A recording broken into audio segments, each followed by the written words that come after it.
Good afternoon, everyone. My name is Phoebe Tickell, and I'm very happy to be joined today by Fritjof Capra on this call, calling from his home in Berkeley, California. Good morning, Fritjof.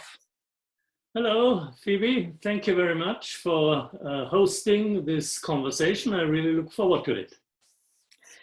Great. I thought I'd dive straight into our discussion and start off by talking a bit about Schumacher College. So many of the people viewing this video will likely be Schumacher alumni. And so Schumacher is a place that's very dear to my heart, as I'm sure you know, and I'm sure it's very dear to your heart too. I am now teaching on the Holistic Science MSc with our mutual friend, Stefan Harding, who introduced us. And so Fritjof, you've been teaching at the college since its very beginning in the 90s. Could you tell us a bit about your personal journey with Schumacher and how you came to be involved, and what is it that makes you return to the college so often over the years? Yes, I'll be very happy to do that. I knew the founder of Schumacher College, Satish Kumar, many years before he started the college. And so when Schumacher College began, Satish invited me to teach there as one of the first teachers. So I've been with the college from very early on. And I have taught over 10 courses over the years. And these are now called short courses, as you know. But in the early 90s, they were long. They were 5 weeks long. So this was a tremendous experience. And I know Schumacher College really well. I went there with my family. Our daughter was very young at the time. And we were really part of the whole community and made many close friends. Satish, first of all, but also Stefan Harding, whom you mentioned, and Brian Goodwin, who is no longer with us and whom I still miss very much. So what Satish created at Schumacher College is a unique learning community. It is a multicultural community. In fact, it is global. It's also an interesting mix of thinkers and activists who all share a deep ecological perspective, or if you wish, a spiritual awareness. Now, at Schumacher College, people not only learn together, but also live together and work together to maintain the college. That means they cook, they clean, they garden, and while they're doing this, conversations go on all the time. So while they're cutting vegetables in the kitchen, they talk. While they garden, they talk. While they arrange the lecture room, they talk. So there's, and then late at night in the bar over drinks, the conversation continues. So there's an almost round-the-clock interchange of ideas. And this is intellectually very stimulating and challenging. And at the same time, it's emotionally very safe because it is an emotional community, very different from the academic communities that we have today. And in my experience, this combination of intellectual challenge and emotional safety is really the best setting for true transformative learning.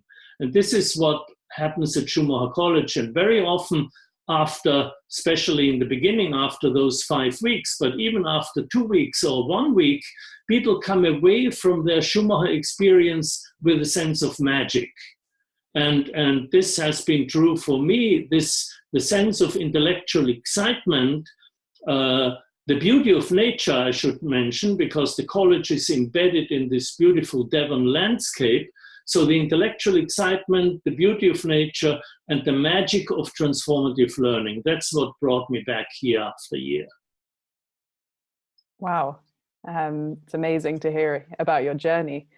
I'd love to ask you a bit about how you connect with the Holistic Science MSc, which, as you know, has been offline for the last year. It's been running for 20 years now. and it's just about to go through a relaunch. So we're very excited about this upcoming year. Yeah, I'd love to ask you about what does holistic science mean to you, and how does your work connect with holistic science?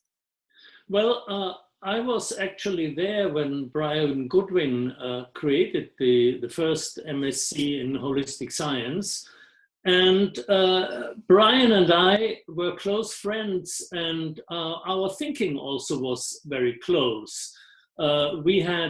I should tell you that Brian came to all my courses and participated in all my courses. And so did Stefan.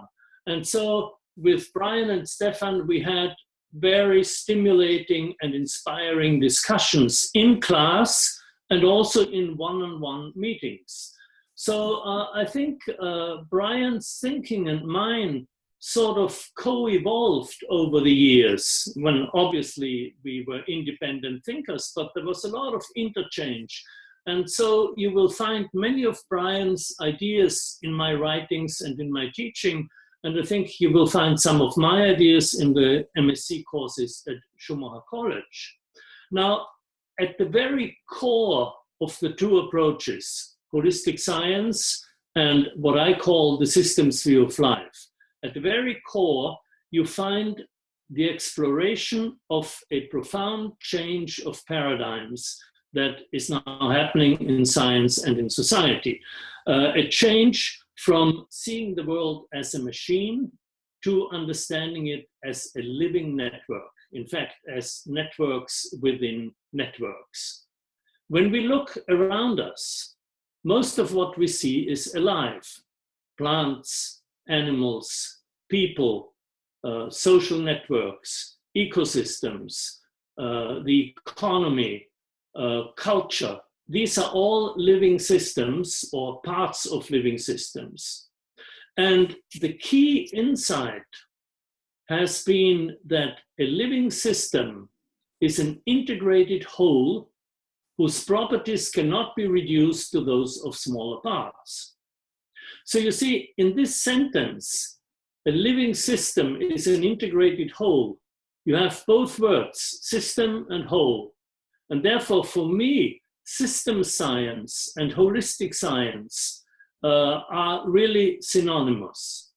Now, there are some differences, some historical and cultural differences. Holism is a philosophical tradition with a certain history.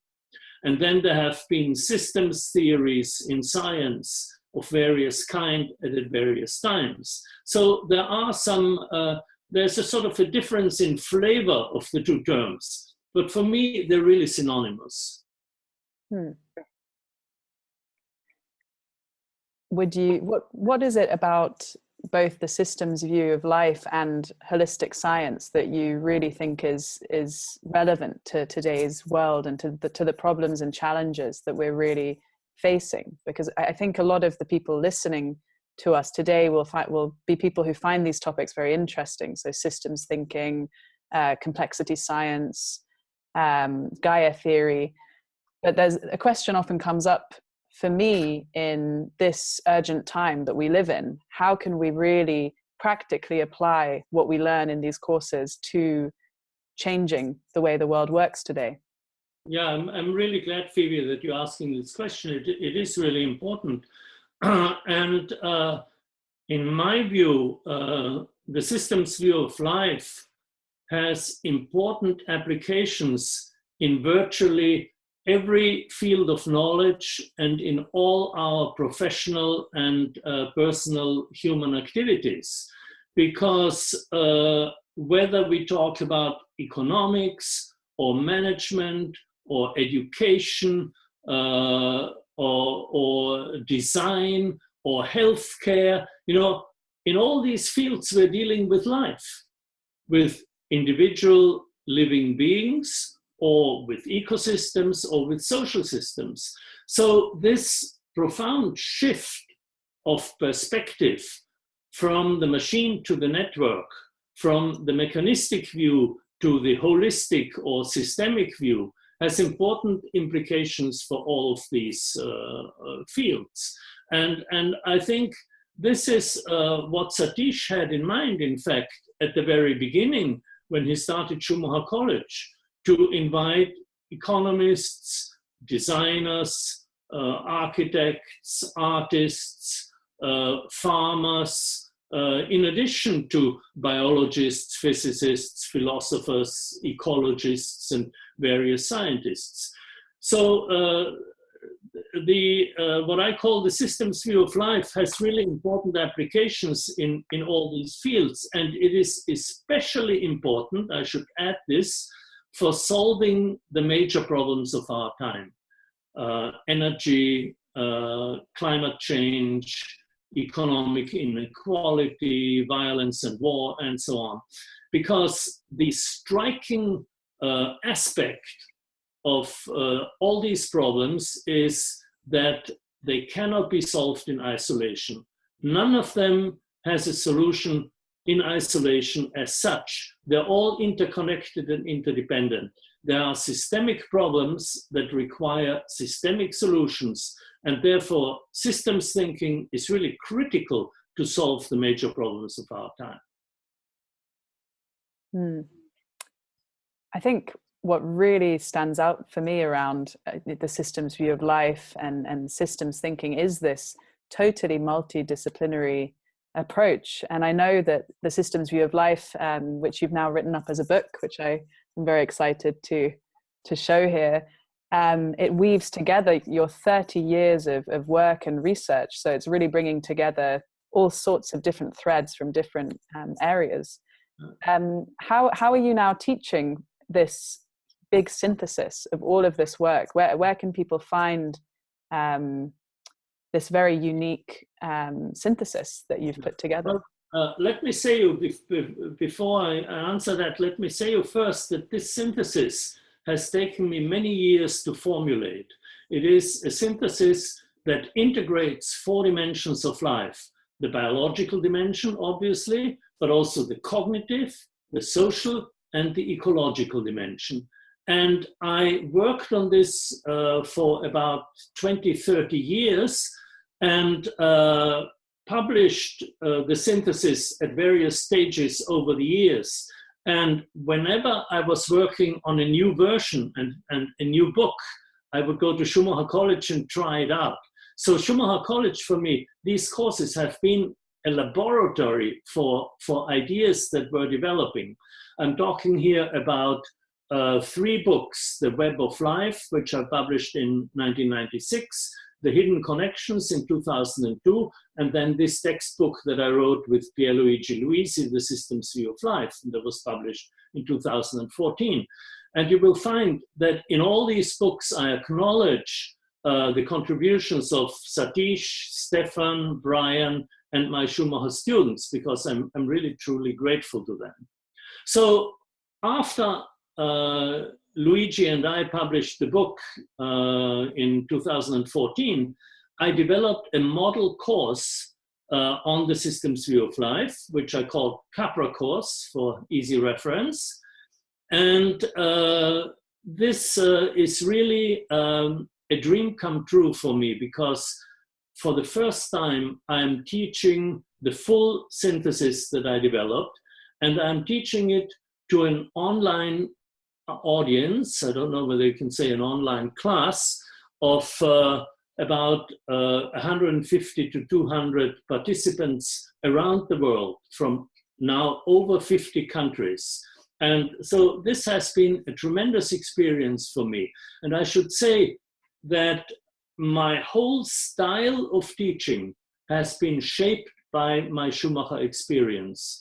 And when you take the course, or even just watch a trailer on the website, you will see that the whole setting of the course, if you know Schumacher College, it will remind you of Schumacher College. And in fact, many of my students who are also Schumacher alumni have told me that they felt very comfortable in the Capra course right from the beginning, because the style is the Schumacher style. Now, of course, online, you don't have a face-to-face contact with the participants, but in my experience, and this has been a new experience for me, the discussions, I should say, there's an online discussion forum. There are 12 pre-recorded lectures that are offered, one lecture a week. And then there's an online discussion forum in which I participate every day during the duration of the course. And so these discussions, I find, tend to be more substantial than discussions in the classroom. Because in a classroom, when somebody asks me a question, well, I have to answer. No matter what I think and what I know, I have to answer. Whereas online, I don't need to answer. I can go away and think about it. I can look things up. I can do some research. And so, first of all, the questions are better formulated and the answers are, more solid. And not only that, we also can add references to books, links to videos, TED Talks, and so on. So there's a very rich conversation that is going on. And so I think on balance, the experience is as rewarding as in a live class. I think it's really, really interesting to consider how these online platforms open up learning in a completely different way. I think historically, one would rate an online course as possibly, below an in-person experience. But actually, having worked closely with you now for the last month around Capra Course, I'm really seeing the potential of this, weekly lecture format with deep discussions over 12 weeks and how deep that learning can go, as opposed to a 5-day course, which is over in the blink of an eye.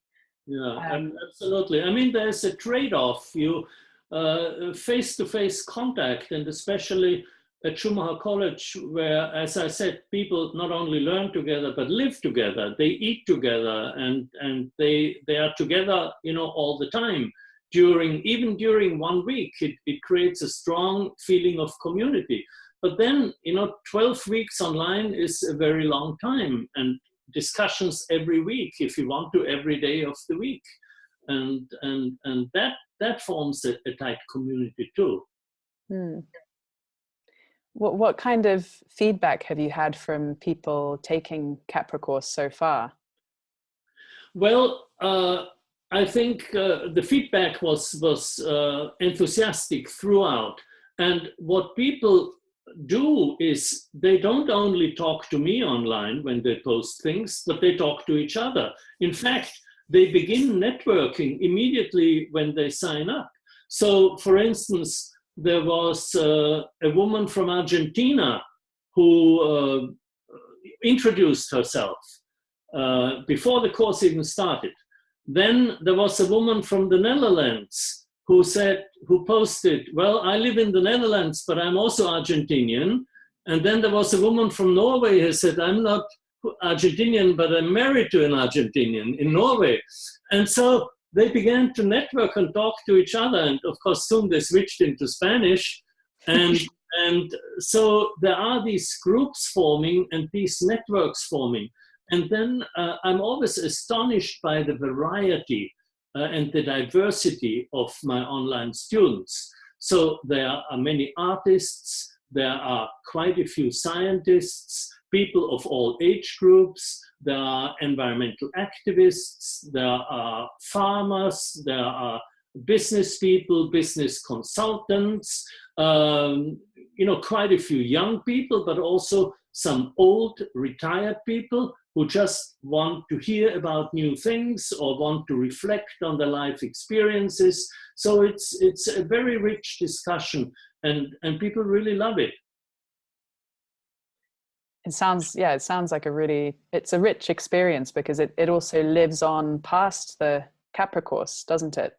That's right. We now, in fact, from the very beginning, one of my main goals was to create a community, to create a network of systemic thinkers and activists. And that's what we're doing. So I have taught the course 4 times now. We have an alumni network of about 500 people. And we have an alumni forum we have alumni projects, and we even now have alumni meetings. I was just recently in Chile, and we had an alumni meeting there in Santiago, and I hope to have one in London when I come to the UK in April, because there are Capra Course alumni everywhere. And one of my dreams and one of my wishes is that the Schumacher alumni and the Capra Course alumni will begin to interact, to network together, and to do projects together. That would be a fabulous thing to happen. That would be fantastic. And especially because Schumacher's online network is also about to take off. So it's a good timing. Yeah. I really look forward to that. I'd love to ask just one more question, maybe about Schumacher, and maybe just if you could cast your mind back over the years and maybe talk to any memory that really sticks out to you of your time at Schumacher, whether that's a conversation with Brian Goodwin or maybe a specific course. Is there any fond memory that you'd like to share with the people watching? Well, there are many. I could spend easily another half hour just reminiscing, because these memories are still very vivid in my mind. Let me just tell you about a couple. In the early days, when people just heard about chaos theory and complexity theory, we were in the lecture room with the whiteboard, and we were discussing strange attractors and fractals, and this was all very, very new. And there was a participant called, I still remember the name, Bill Holloway. And he was an expert in fluid dynamics, and especially in hurricanes and these turbulent air movements. And so he explained to us the fine structure of the inside of a hurricane and how the theories of Prigogine and complexity theory applied to this hurricane. Now, this was also new for him. It was largely improvised and it was very tentative, but it was really great excitement of scientific discovery and scientific novelty.